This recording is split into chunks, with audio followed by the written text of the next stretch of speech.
Hello and welcome to TalkFCB, and welcome back here to the channel, guys. And unfortunately, it's once again a match review this season where Barcelona have dropped points. Once again, we have fallen short in La Liga. 3 games gone. We've only won once. We have only won 1 out of those 3 games, and in none of them have we kept a clean sheet. And in any team, it doesn't matter how good your team is, doesn't matter how good your players are, anything like that. If you cannot stop conceding goals, you won't win titles. It's as simple as that, and in every game this season, we have conceded. Today, it was twice against Osasuna, we scored twice, but ultimately, the game ends in a draw, yet more disappointment. And believe me, there's plenty to discuss, and it really isn't great. But okay, before we come on to the match itself, before we come on to the goals, exactly what happened out there today, let's first and foremost talk about Ernesto Valverde's team selection, and all about this team, and what you can really draw from that, because I think that's absolutely very important today. When you're looking at that team, where's the good points, where's the bad points, and what exactly do we need to do to change our fortunes right now? You've got Ter Stegen in goal, Alba there, long late Piqué, Semedo once again, starting there in the defensive line. Semedo, though, was subbed straight away at half-time. Off he came,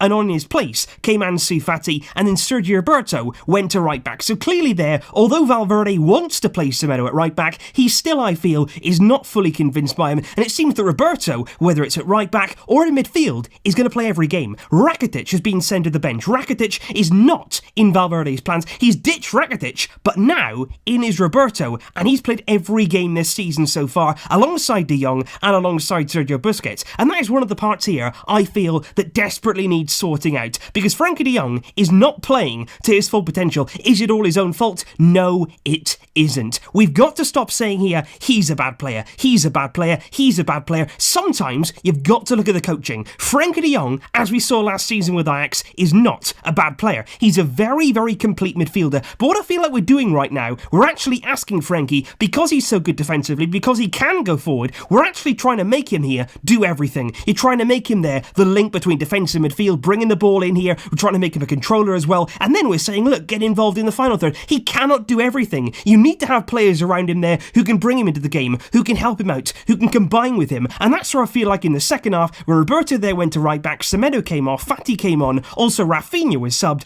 on then came Arthur Melo, and things for me became much more improved in that midfield. We had a lot more intensity about our game, we had a lot more purpose there, going forward, trying to cut apart Osasuna than we did in that first half. With Arthur, with De Jong, you've got more balance there, you've got players there like Arthur, somebody who hasn't always been a player who's happy to sit deep. Certainly in Brazil, he will get forward, he will contribute with goals, and with De Jong alongside him, he can play that kind of role too. They can interchange. Maybe De Jong will go forward, maybe Arthur will drop back, but they can both there add something in midfield as a good combination, as a good balance. That's what you need in your Barcelona side. And for me, things changed massively when that man Ansu Fati came on. We're going to come on to his goal because I don't want to give that the most attention possible. I really do, because he deserves that. He deserves their special praise all on his own. Even though he dropped points, he was the star today. Carlos Perez on the right, who assisted Ansu Fati's goal, and Antoine Griezmann, who right the way through this game, completely and utterly isolated. There was no balls into him, there was no balls in behind. Osasuna were playing a pretty deep line, and it was very, very difficult today for Griezmann to get involved and to actually link up here with the midfield. There were no runners there, there was certainly nobody in and around him getting close enough to him, and certainly the fullbacks couldn't find him at any point in this game, and that was a major concern. Barcelona today, once again, weren't firing in the final third, and it's away from home. Last weekend against Real Betis, we were brilliant, we were magnificent, we were so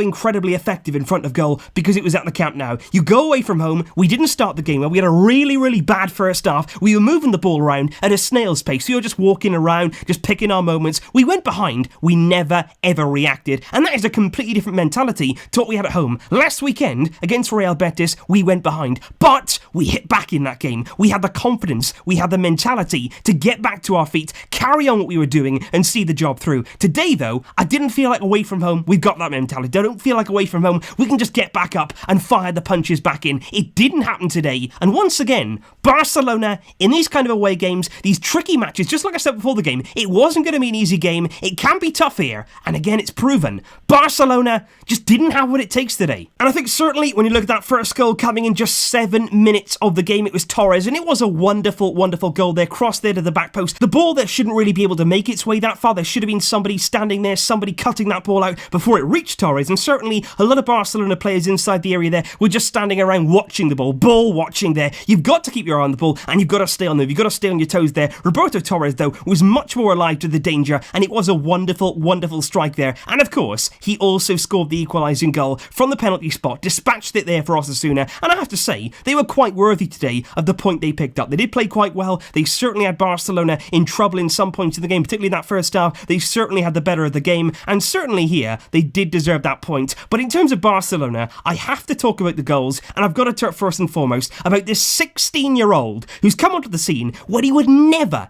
ever have expected this. Injuries have opened up the door. Finally, we've given some youth a chance because of that. Ansu Fati comes on at half-time with a real purpose. He comes on with confidence. He comes on with energy. He believes that he can change the game, and he does. Carlos Perez out on the right-hand side. He whips in a brilliant ball because this is a cross here that's put in with pace and purpose. It's not just lofted into the area. It's not hit and hope. Carlos Perez there picks out Fati, and it's a wonderful, wonderful header. When you think about Ansu Fati, you're thinking maybe it's going to be a nice dribble, then a good finish, maybe a bit of a close range shot, but no, it's a headed goal here, and he gets up so well. He gets up early, he hangs in the air, it's a brilliant contact on the header, across the goalkeeper, no chance at all, and like I say there, just 5 minutes or so into the second half, the game changes. Valverde there, bringing on Fati, bringing on Arthur, and you could say, very good changes. You could say there, Valverde changed the game there with the two players that he's brought on, but I would make the argument they should have been starting anyway, particularly Arthur Melo in that midfield. It was crying out for him. We haven't seen him so far this season. We've got to see him more. He came on, had a really positive impact, and again, Carlos Perez involved in the second goal too. He's picking the ball up, he's playing it off there into Arthur Melo, and it's really well taken. Like I say, in his time in Brazil, in his time with Gremio, he did get forward, he did get into advanced areas, he can score a goal. We didn't see that as much last season, but maybe this season we could see a slightly different side to Arthur Melo himself. He cuts in there on his right foot, brilliant finish there, curled into the bottom right hand corner. Again, goalkeeper's got no chance, and it was a very, very good goal there from Arthur. But like I say, guys,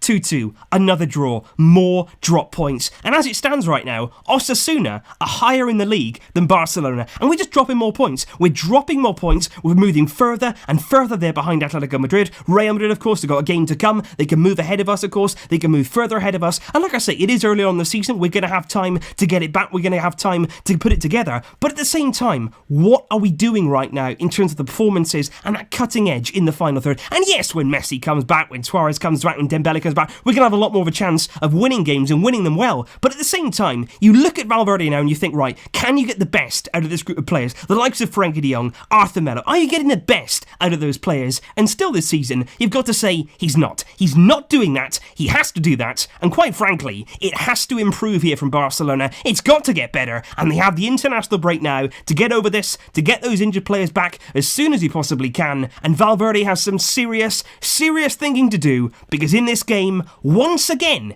it wasn't quite there from Barca. It wasn't quite good enough. But of course, a wonderful moment, an emphatic moment, and a wonderful, wonderful goal from the 16-year-old Ansu Fati. And just before we do end today's video, guys, before I do come out with a new news roundup video, I just want to give you a very, very quick update on the Neymar Jr. situation as the transfer deadline is rapidly approaching. I just want to say right here and now that as it stands, it looks like Neymar will not be returning to Barcelona simply because PSG's demands have worked out too high for what Barcelona want to pay. Certainly in terms of the monetary value, and also there in terms of the player exchange. Rakitic, Todibo, Dembele have all been mentioned, but in order to do that deal, Barcelona would have to convince all of those players to leave the club, plus around 100 million in cash, and certainly that's a big, big offer there that it would take from Barcelona. Will this result change anything? For me, the board shouldn't be looking at players. For me, they should be looking at coaching. This rides with Valverde. This rests now with Valverde. He's the man here in control of these players. Even if you bring Neymar in, even if you get someone like Neymar in, he's still going to be playing here under Valverde, and that's the question right now. Is he the man to take Barcelona forward? We're going to be saying this week in, week out, but the fact is,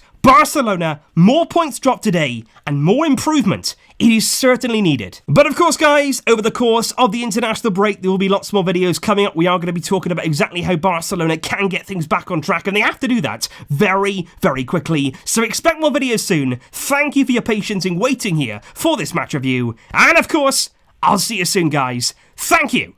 But until next time, as always, Visca El Barça.